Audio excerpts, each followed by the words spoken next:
namni soomana tokko liqimsaa bishaanii takka aananii tokko timira firii takkan nama fursiisee akka soomana guutuu nama nyaachiseetti rabbiin galata isaaf katabaa. Salaamu alaykum warahmatullahi wabarakatuh. Ijoolleen keenya ilmaan keenya yaani jettanii biyya teessan hin dagatin hunda dandeessanitti aadilii fi garee isaatii wajjin ammaan duras itti jirtan ammallee kunoo har'aas maallaqa qarshii 100 takka akka isin agartanitti kunoo zeenninis ruuzininis kunooti goggoyduu kennu jennee zeeta kana akkuma humnatti itti goonee akkuma isin agartanii gaa kunoo warra fudhatus nu cinaa jira wanni kennamus kunooti. Kanaafuu wanni nuti jennu rabbiin ol ta'e jabaate guddate sadaqaa qeebalamtu kadiinii dunetti isinii toltu rabbi isinii haa godhu. Akkuma turaan takkaa biyyan irraanfatinitti warra biyyan irraanfannee rabbi isin haa godhu. Wanni nuti isiniif kadhannu umrii teessan keessa rabbi barakaa haa kaayu. Rizqii teessan keessa rabbi barakaa isinii haa kaayu. Kanaafuu xiqqoo qabdanitti isin ammoo namni ala bahee sinqii barbaadaa sinqii rabbi isinii kennee deebitanii biyya teessan keessatti akka waan gaarii dalaydan rabbi irraa isinii barbaanna. Wanni har'aan tanaa tuni waan laaftuudhaa miti.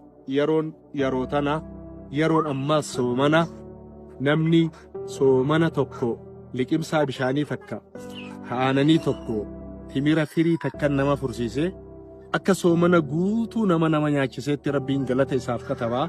Rabbiin ol ta'e jabaate guddate galata guddaa rabbi isiniif haa kennu. Ati kaameeraa irra nu ofi mucaa laal dirreen tun teenya jara keenya dirreen tun teenya teessee isin eegu jirti ija hedduudhaatu dirree tana laalu jira. Dirree tanallee asumaan akka ija rahmataatiin nu laaltan isinitti haamannaa jechuudha. Dirree asumaan ija rahmataatiin aadin isii fi gareen ta'ee dirree tana kan dagannee dirreen tun laal qabamtee taa'u jirti. Ija hedduutu marfamaadha. Uuma takkallee bulookii takkallee ta'a. Bara kana keessa akka lafatti dachii tana kan nu qabdan asumaan isin yaadachiifna. Rabbiin ol ta'e jabaate guddate umrii dheertuu rabbi isin haa kennu. Rizqii gaarii rabbi isin haa kennu. Nama hanga kana har'aan tana habba meeqa wanni kun? Firii 36 nama 36 waa kennu jechuun waan laafaadhaa miti. Guddoo biraatis rabbi isin haa kennu. Ammallee waan dandeessan itti fuftanii kadabarteefis jazaa rabbi isin haa kafalu. Tafuula duraaree rabbi isin irratti haa gargaaru jaa. Asumaan abdii waa jechuu barbaade.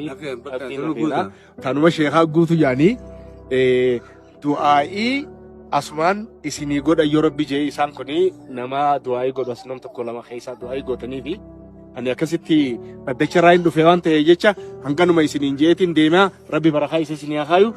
Warra ergees warra walitti qabees warra isin warra lafee waan kana qopheesses rabbi waliin isin haa milkeessu.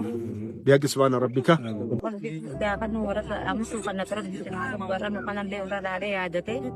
Akkana nu yaadate soomana kanaan jechuudha.